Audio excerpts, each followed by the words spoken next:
Muchaneta to Napel here at Munich Fabric Start with Annie Wells. We're super excited to have her on the sofa because she's going to share with us some of the stuff she's been up to and also kind of give us some little tidbits about the denim industry as well. Hello, Annie. Hello, Muchaneta. Could you let the audience know a little bit about yourself? What it is that you do? And so forth. So I set forth in the denim industry about 4 years ago now.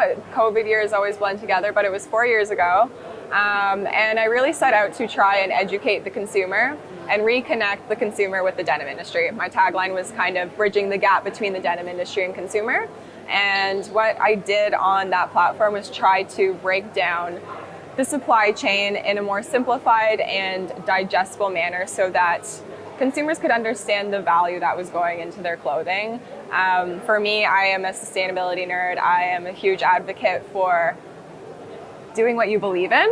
And I felt it was a shame that consumers had no idea all the work that went in behind the scenes that, for example, saving X amount of water that a brand is claiming. Meanwhile, their suppliers were the one that made that happen. So I really went out on a mission to really try and make the consumer understand that there are so many brilliant minds behind their jeans and so many hands that touch them that this is the reason why you should invest in a good quality pair of jeans, let alone the quality factor of wearing them more and reusing them more and buying less.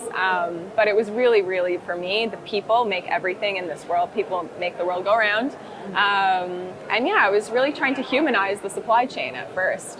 And in that journey, especially throughout COVID, a lot of manufacturers needed help building their digital identities online. And because I had built a digital platform and being a digital native myself, I kind of fell into the digital marketing side of things. So I do sustainable fashion consulting and communications consulting as well now.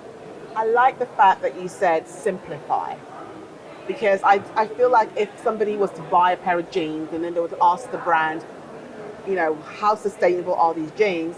They might be getting a lot of information that makes absolutely no sense. Absolutely. Do you know when you read like your lotion products and it's got all this chemical stuff and you don't know what that means. But it's telling me that it's vegan, but I don't It's like, understand. okay, sure. Right. So I kind of like the fact that you are simplifying it, kind of translating it so they can understand and make better buying choices. So, do you think that consumers today, compared to, let's say, consumers from a few years back, are changing, are adapting to the new ways?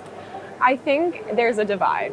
I do think over COVID, obviously everybody wasn't going out more and people did really feel like they could pull back on maybe buying less, buying better quality and investing in the brands that they did believe in their values for. But as things have opened up, I have been seeing kind of a resurgence of our consumerism habits. But I do think that in general going forward, there will always be a divide. I think change will happen from the producer side. Consumers are a part of the puzzle, of course, but I think the real change is really starting from the producer and the B2B side of things, and consumers at the end of the day really do look at the price tag over the clothing labels that they read. But we do have such a great community of sustainable fashion enthusiasts now that are consumers and are trying to support good brands. But I think at the end of the day, there will be always a divide. People who care about fashion also care about their clothes more and take better care of them because they actually like the piece. But whereas an average consumer, for example, a construction worker, they're literally buying their clothes for functionality. They do not care what happens to them. So I think just as humans, there will always be a divide, but in general, I see the world moving in a more responsible and environmentally friendly way. That is a good point you made about some people only can look at clothes as functional. Do they cover cover my body and that's all I need? But I also feel like they can't afford sustainable clothing. I remember I gave a talk once and a student came up to me and said, I'm a student, I love everything about being a bit more eco, a bit more aware, but I can't afford the brands that you speak about. What's my solution? What would you say to that consumer? For them, I always do say secondhand is great. I personally think secondhand is a really awesome way of shopping. There's everything out there these days. You can find really anything that you're looking for secondhand. But also, I do go back to the notion of saving up for things. Like I remember growing up, I would buy one pair of jeans a year. That also is too much for me in my opinion now, but I would save up all my money to buy my one pair of jeans on Boxing Day. That's usually a 50% off sale for those who are not from Canada. So that was like my idea of how I would shop. I would save my money and then finally get that piece that I really wanted. So I do kind of come back to that notion when I hear this comment as well. Do we really, what's the first reason? Why are you buying this? Is it for function or is it for vanity's sake? Do you want just a new piece? If it is for function, then you probably had the time to think about what you need and maybe plan and budget ahead to actually incorporate that into your budget. So those are some of the things I say, but of course, sustainable fashion is expensive, and as much as we're trying to pay for the organic cotton and fair working wages, it's tricky. Fashion is expensive for people, and the way that we're used to shopping and consuming right now and what we've been trained our whole lives is not conducive to us living in a saving mentality anymore. So we're bombarded by all these norms that we've grown up in, and it's going to be hard to reverse those, but I think we are starting to. And so I mean, what you say is true. If I think back to my parents and how they used to save up for that one coat that she bought back in 1975, but she still has it in 2022, you know, because I feel like back then the quality was better. Yeah. And also they had respect for their garments. Yeah. You know, we have to kind of rewire ourselves to respect the clothes that we wear, look after them, and wear them until they literally are falling off. Yeah. You know? Yeah. And I mean, what are your thoughts on repair? I love the idea of repair. I'm from the denim world especially too, so I think like artful mending and artful patchwork just makes the jeans even cooler. And as a denim head, you know, we all try to achieve the best fades from a raw denim. So the wear and tear from a traditional jean is beautiful in my eyes. I know for a t-shirt it's not as, it's maybe not as aesthetically on trend, but I think there are ways to do it. Like there are little patches that my mom will sew on, like the little holes that happen from your buttons or something like that. But I would say repair is huge in terms of the circular economy now too. I definitely don't think when you're done wearing something it should be recycled yet. It should definitely be repaired if it can, given to a friend if you can, who can use it more than you are. There's a lot of controversy with donations, but I do think if you can give it to someone personally yourself that you know who is going to use it, that's the best case scenario. And then at the end, when it really, really can't be used, then implement recycling. But I think repair is the next step for circularity. You said about controversial about donation. Why is this? A lot of the donations that we make, it's I like to call it an out of sight, out of mind mentality as well. You're like, okay, I'm donating this. It's going to go to a good person, and they're going to get great use out of it. And I'm done with it now. I did my part. But you don't really think about actually where it's going. And a lot of the times with donations, those kind of clothing donation box bins, they end up being traveled and transported all over the world, oftentimes to Africa, who receive these bales of clothes that we do not want anymore and who have to try and sell them for themselves. And so it ends up being a shifting of the problem, in my opinion. We're just throwing out our waste somewhere else. And so I think we need to be more present in our own waste and simplifying our own supply chains as well. I think one of the reasons for us talking about sustainability and everything being so complex is because supply chains are so long and complex. But I've always thought about the idea of what if we were to simplify our supply chains and deal with our own waste rather than looking to the plastic waste, for example, and reutilizing rPET. And what if we looked at our own waste first and understood how to deal with that and use that as a resource? So I think it's great to incorporate other industries using agricultural waste, for example, in fashion, but I think waste is often just pushed aside in our eyes, and because we don't actually see it and see where it goes, we don't understand how big the problem is. I mean, when I think of denim, I remember when I had my first pair of jeans, I was 12 years old. Before that, my dad would not allow me to wear jeans. I had to wear skirts and dresses. But when I finally got my first pair of jeans, I wore those for years. Yeah. But now when I buy a pair of jeans, they get holes so quickly compared to when I was younger. Yeah. I could wear that for a long time. So wouldn't you say that kind of contributes to the waist problem? That the quality of the denim has become less.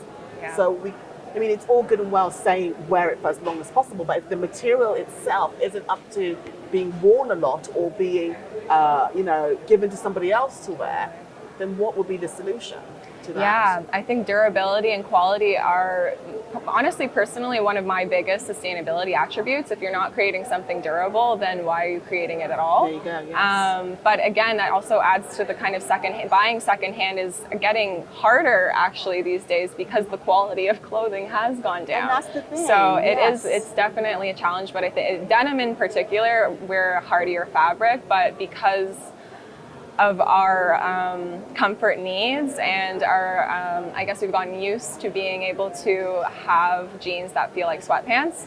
The quality, that also affects the durability of them. Yes. So it's based on consumer trends as well, and I don't think we're gonna give up our comfort over wearing raw denim anymore. So it's a balance, but I think for denim especially, durability is one of the main aspects of sustainability that should be included.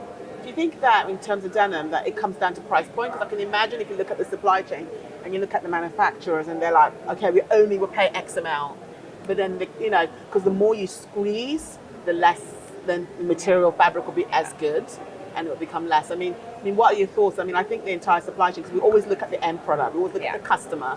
Do you think that maybe we need to really go further down the supply chain to really figure out the problems? Yeah, I definitely think we all need to, like every link, it's a supply chain. A chain it's made up of links. So we all need to be working together for sure and understand. We were actually just talking about this recently. And the fact that people are not willing to pay 5 cents more for something that might add a huge emission offset, for example. If they were to reduce X amount of water, X amount of chemicals, and it would actually save them the amount of chemicals that they are using. So in theory, the price should go down a bit, but oftentimes these sustainable alternatives are more money. And even if it's by cents, the link down the chain is not willing to pay that extra 5 cents. And that gets extributed, obviously, as you go down the supply chain. But I think if we all are working together in the link, trying to share the risk and reward with each other, then we can find a place where people do feel like they're getting their fair end of the stick, I would say. So I think that when it comes to clothes, because we need them, I think if let's say for H&M, for example, if they were to sell me a pair of jeans and they were wanting to be £15, but now because they're being a bit more economical and a bit more kind of green, they're now £25 and that's all they have, I will pay for £25. That's good. That's good to hear. No, do you know what it is? Because you look at food. If your bread goes up in price, does it mean you stop eating bread? Yeah. You will pay for it, right? You might be a bit more careful, maybe not eat so much of it. So I look at clothes the same way. I think consumers will pay. We've been spoiled. Yes. We've been so spoiled with really low price points. Yeah. But I think that if consumers, if that's what's on the table, they will pay. Yeah. Or if they can't pay that, they will save and then they'll pay you later. Yeah, totally. I very much agree with that. I think, saving up, again, going back to that point is where it needs to be at. Yes. But 10 cents more for a jean is really all it takes to, there's a company called Tip Me, and they're a brand or an organization that works with brands to actually tip the workers that worked on your specific jean. It takes an extreme level of transparency, but you're actually able to tip the exact people that worked on that jean that you buy. And with them, one of his biggest advocacy points is that customers really only need to pay 10 cents more to actually make everyone have a living wage in their supply chain. So 10 cents, that's insane. For me, of course I would pay. You even said you'd pay $10 more. Yeah, I would. So I would for sure too, and I think most people would, but margins for companies are definitely still a priority. I think I would hesitate to pay $10 or £10 more if the quality was bad. Yes. But if you're telling me it's good quality, it's ethical, everyone's getting a good living wage, sign me up. Yeah, and that's the thing too. I think with all of this is I think sustainability right now in marketing is being used as a differentiator between brands, but now that it is a common goal, I think people need to buy into the brand story as well. And so if you are telling this ethical, transparent, goodwill story tied into all your values. Maybe your values are also in mental health and wellness. I think customers will buy into that journey. It's just you have to sell them what you believe in now. That's what I pretty much say. It's like, do what you believe in now. You know, we all talk about sustainability. We do. We all know it's necessary. Takes many different forms, but do what you believe in, and that's the best you can do at the end of the day. And what kind of questions should consumers ask denim brands if they want to make sure that they are buying what they believe in? Yeah. What kind of questions would you say? What were the top 3 questions you should ask? Top 3 questions. First, I always say read their About Us story and see what their usually there's an impact page or a give back page, and that will often tell you what they are concerned of, where they're giving back to. That ties into your values. But number 1, look for traceability, and if they're showcasing traceability, ask them where they're sourcing their fabrics from. Ask them where their jeans are manufactured if they're not showcasing this information. I think it's really important to know if a brand knows where their supply chain or what their supply chain looks like, so that they can understand how to make it better and how to make a really great product as well. So that's the first question, is just asking where things are coming from. Next, I also encourage customers to ask, what can I do when I'm done with it? Or do you have repair services? Do you have a take-back program, for example, if I'm done with them? So that's another question. And then lastly, it's how long am I going to use these? I think still, like, we need to use things as much as possible, like we were talking about, but it's like, do I see myself wearing these in 5 years? I like to say 10 years, but people are like, 10 years? So I've dialed back to 5. But so it's like, yeah, do you see yourself wearing this in 5 years? If not, do you really need it? So those are the 3 questions I think I would ask. Good advice. Thank you so much, Annie. I think that I can talk to you forever, but we will stop right there. Thank you again for coming on our sofa. Thank you very much for having me. My pleasure. It was a pleasure.